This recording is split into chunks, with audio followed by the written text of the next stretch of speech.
after a birth with a great deal of intervention, a woman may at first feel just happy to be beyond it. The door's closed on it, she thinks, and it's over and done with. And she doesn't mean have another baby very often. And then, some weeks after, or sometimes months, she suddenly feels utterly cheated and disempowered and resentful, and as if other women aren't like this, it's just her, and she's failed. And this often goes along with flashbacks to events during the birth.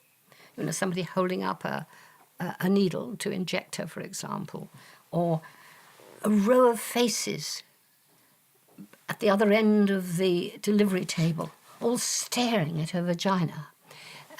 She thinks about this, and it keeps on coming back. And not so much as an intellectual thought process, but much more the feeling when she goes hot and shaky and shivery and sweats, and she has panic attacks.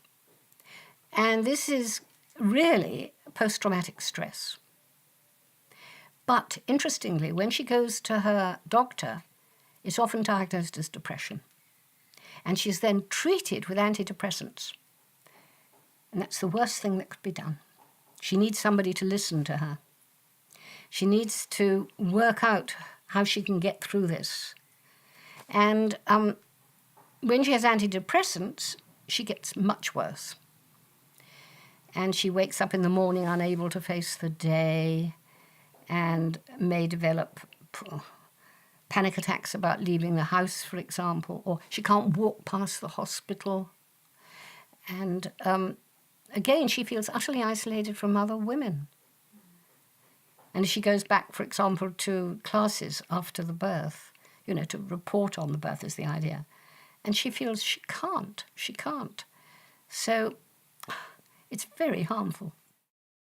I cannot tell you how many. This is not statistical. It's often reckoned that up to, I don't know, something like 7% of women may experience this. But I would have thought far more.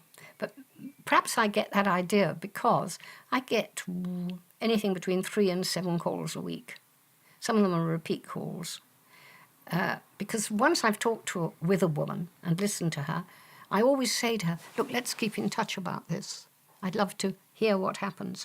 And perhaps I've suggested that she goes and talks to a midwife or the obstetrician, finds out more, certainly sees her case notes and goes through them. And I can go through her case notes with her as well. But the great thing is to be alongside her, not advising her, but with her as an understanding friend, and to gradually build up her confidence so she can cope.